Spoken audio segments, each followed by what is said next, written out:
आमेन। तो वचन बताता है कि ये बात सच है और हर प्रकार से मानने के योग्य है कि मसीह यीशु पापियों का उद्धार करने के लिए जगत में आया, जिसमें सबसे बड़ा मैं हूँ। तो आइए हम लोग वचन में गाएंगे। प्रभु का धन्यवाद हो, हम सब लोग आज मिल सके और अपने कलीसिया के लिए, देश के लिए हम लोग प्रार्थना कर सके। विशेष करके जैसे पिछले सप्ताह में हम लोग जानते हैं कि जो बहुत सारे निगेटिव न्यूज़ अपने को सुनने को मिली कि मतलब हर जगह मृत्यु का, एक्सीडेंट का बहुत सारे निगेटिव वातावरण था।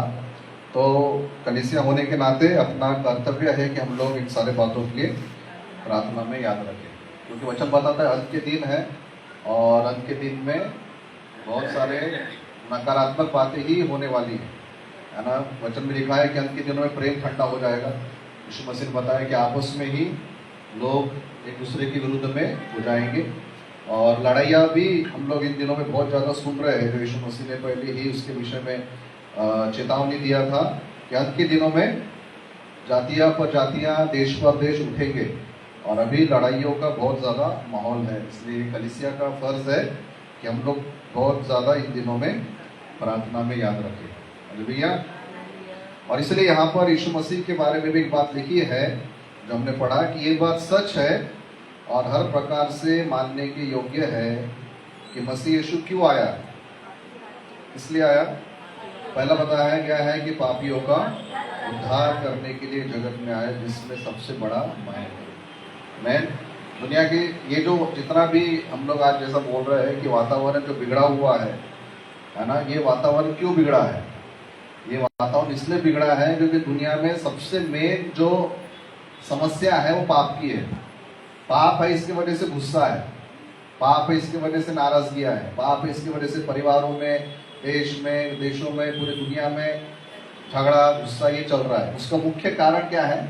पाप ही है। और इसलिए प्रभु यीशु मसीह के आगमन का, आने का और कलीसिया का जो यहाँ पे उद्देश्य बताया गया है वो ये है कि प्रभु यीशु मसीह कहता है कि मैं इसलिए आया कि मैं पापियों को उद्धार दूं। उद्धार नहीं, उद्धार है ना। पापियों का उद्धार का मतलब पापों से छुड़ाने के लिए वो आया था। और इसलिए हम लोग जानते हैं क्रूस पर जब प्रभु यीशु मसीह ने अपने बलिदान किया तो उसने ये बोला कि हे पिता, इन्हें क्षमा कर, क्योंकि ये नहीं जानते ये क्या कर रहे हैं। क्या नहीं जानते क्या कर रहे हैं? ये इतने पापी हो गए हैं कि इनको खुद को नहीं मालूम कि कितने ज्यादा पाप कर रहे हैं, बुराइयां कर रहे हैं। और इसलिए वो कहता है कि हे पिता, तू क्या कर, इन्हें क्षमा कर, क्योंकि ये नहीं जानते ये क्या कर रहे हैं। इसलिए एक दो बातें आज हम लोग थोड़े में देखेंगे कि प्रभु यीशु मसीह क्यों आया था। पहला तो मकसद ये है कि क्या करे, पापियों को उद्धार दे। और उद्धार के वजह और पाप के कारण ही बहुत सारी समस्या है।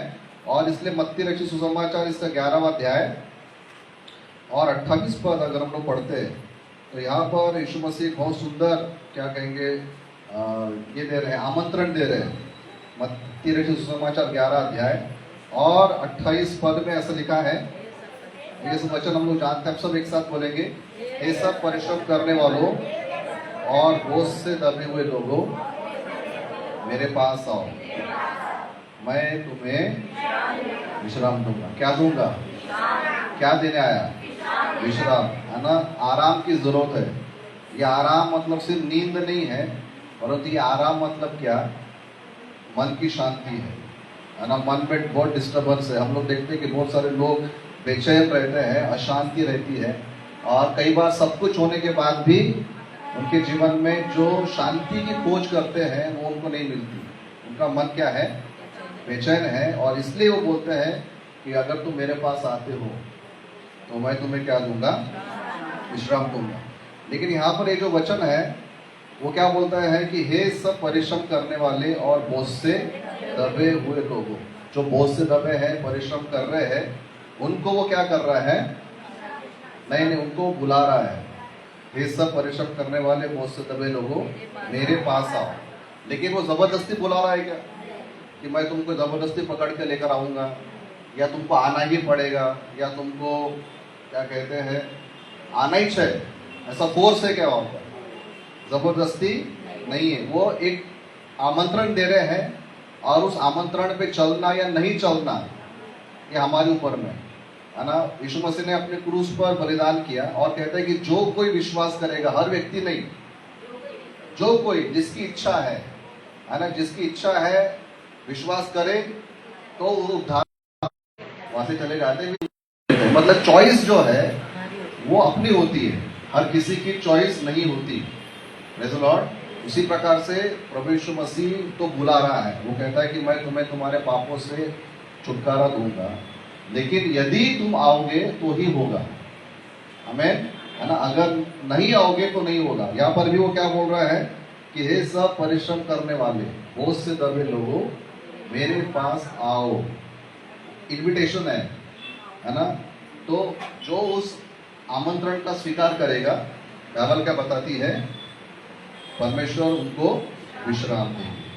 हालेलुया। ये चीज हमेशा याद रखना कि परमेश्वर ने अपने को बुलाया है, लेकिन उसके साथ उसने हमें चुनाव करने की बुद्धि, शक्ति और स्वतंत्रता भी दिया है। इसलिए अब कभी भी अपन लोग जबरदस्ती नहीं आते। तीसरी बात वो अपने को क्या देना चाहता है, अगर हम लोग पढ़ते हैं मरकुस रचित सुसमाचार में, और यहाँ पर पहले अध्याय में, मरकुस रचित सुसमाचार और इसका पहला अध्याय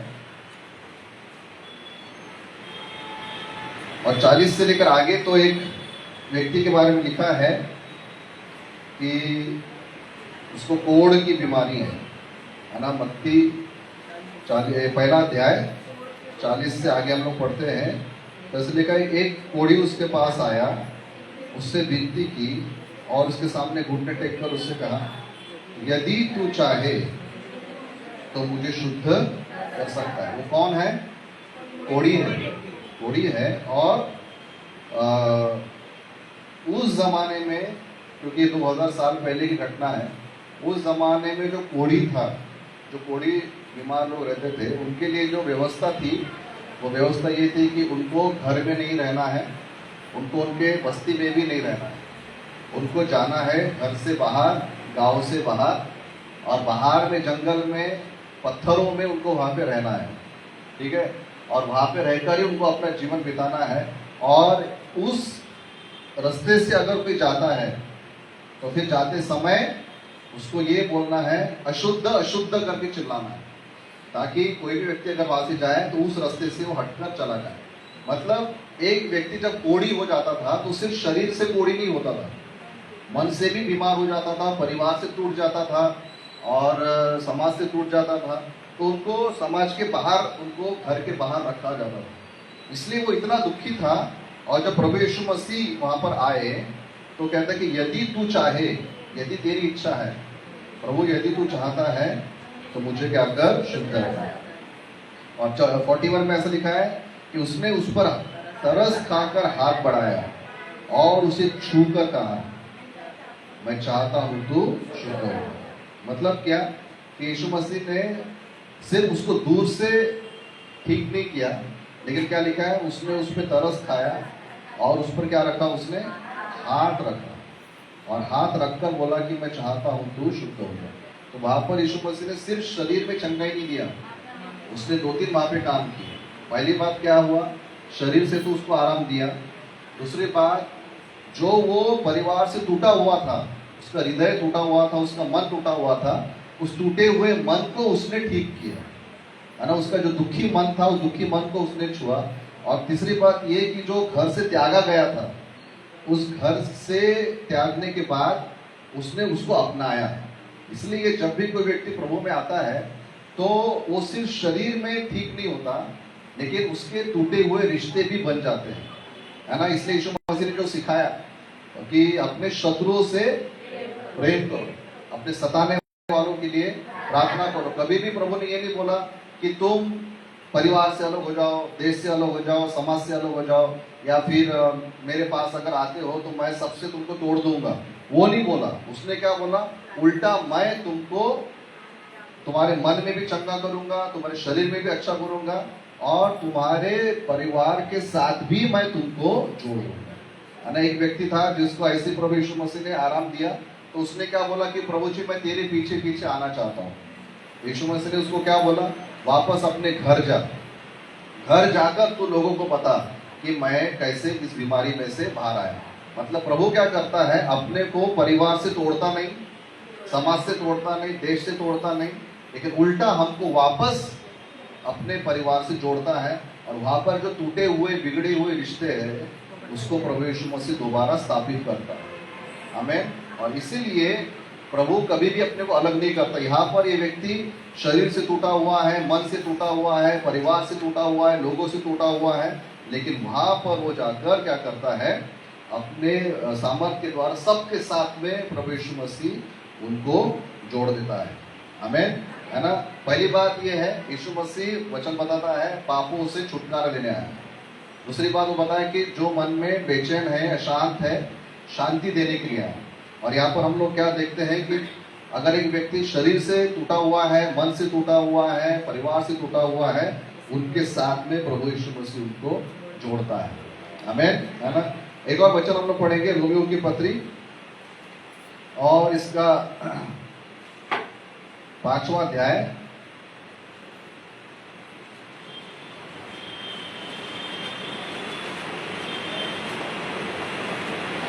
और हम लोग 8 और 9 वचन पढ़ेंगे।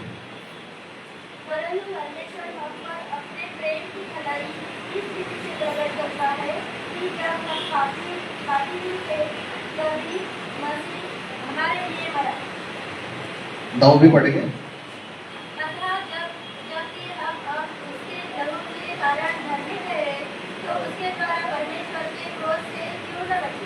तो क्या लिखा है यहाँ पर, क्या बताया गया, यीशु मसीह हमारे लिए कब मरा, जब हम पापी ही थे। वचन लिखा है कि प्रभु यीशु मसीह ने हमारे लिए अपना बलिदान किया, ताकि 9 वचन में क्या लिखा है, अतः जबकि हम उसके लहू के कारण धर्मी ठहरे। लहू के कारण क्या ठहरे, धर्मी ठहरे, तो उसके द्वारा परमेश्वर के क्रोध से हम लोग क्यों ना बचेंगे। मतलब प्रवेश, क्योंकि एक दिन क्या होने वाला है, न्याय होने वाला है। वचन क्या बताता है, ये दुनिया हमेशा के लिए नहीं रहने वाली है ना। कभी ना कभी हम लोग अंतिम दिनों में जी रहे हैं और संसार का कभी ना कभी अंत होने वाला है। और जब अंत होगा तो न्याय होगा, और जब न्याय होगा तो जितने भी लोग जानबूझकर पापों में जिए, हमको मालूम है सबका मन जानता है क्या सही है क्या गलत है ना। कितना भी हम उसको ढांपने की कोशिश करें, लेकिन जो गलत है वो गलत है, जो सही है वो सही है ना। हम लोग पाप को, कई बार लोग पाप को सही बोलते हैं, सही को गलत बोलते हैं, लेकिन जो गलत है वो गलत है। और रोमियो 6:23 ये बताता है कि पाप की मजदूरी मृत्यु है ना, क्योंकि परमेश्वर का न्याय आने वाला है। लेकिन प्रभु पर भरोसा अगर कोई व्यक्ति करता है, उसके बहे हुए लहू पर अगर कोई व्यक्ति भरोसा करता है, तो वो आने वाले क्रोध से बचेगा, है ना। उसके ऊपर में वो न्याय नहीं आएगा, क्योंकि उसके लहू से वो व्यक्ति क्या किया जाता है, धोया जाता है। प्रेज़ द लॉर्ड, है ना। इसलिए पहली बात पापों से छुटकारा देता है, दूसरा शांति देने आया है ना, तीसरी बात शरीर मन में परिवार के साथ जोड़ने, चंगाई देने आया। और यहाँ पर हम लोग क्या पढ़ते हैं कि हमें धर्मी ठहरा कर हमको परमेश्वर के क्रोध से वो बचाने आया है।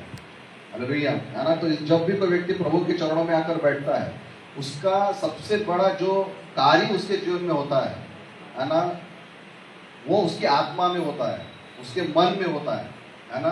क्योंकि प्रभु यीशु मसीह कोई भी नया फिलॉसफी लेकर नहीं आए, कोई भी नया धर्म लेकर नहीं आए, कोई नया देश बनाने नहीं आया। वो एक ही चीज़ आया कि उसने देखा कि संसार में पाप बहुत फैला है, लोग क्रोध में है, बेचैन है, अशांति है, बेचैनी है, बीमारियां हैं, परिवार से टूट रहे हैं, अंदर ही अंदर में मर रहे हैं। आज तो ऐसी सिचुएशन है कि बहुत सारे पढ़े लिखे लोग भी आत्महत्या कर रहे हैं, है ना। बहुत सारे ज्ञानवान लोग, पैसे वाले लोग भी परमेश्वर से दूर होने की वजह से मर रहे हैं। तो ये जो स्थिति है, इस स्थिति को बचाने के लिए प्रभु यीशु मसीह कहते हैं कि मैं संसार में जाऊंगा और लोगों को जीवन की बातें बताऊंगा, शांति की बातें बताऊंगा, उनकी जो आवश्यकताएं हैं वो बताकर मैं उनको उनकी उस अवस्था में से बाहर निकालूंगा। लेकिन उसमें बहुत अच्छी बात ये भी है, जैसे जब भी हमने देखा कि बहुत अच्छी बात ये भी है कि प्रभु यीशु मसीह किसी पर भी जबरदस्ती नहीं करता है। आमीन। वो हर एक की चॉइस है। अब मेरा चॉइस है कि मैं उसके पीछे चलूं, अब और किसी का चॉइस हो सकता है कि चले या ना चले, लेकिन वो हमारे चुनाव पे रहेगा कि हमें आगे के जीवन में क्या मिलेगा। प्रेज द लॉर्ड, है ना। आइए हम लोग अपने स्थान पे खड़े हो जाएंगे, हम लोग इस समय प्रार्थना करेंगे और प्रभु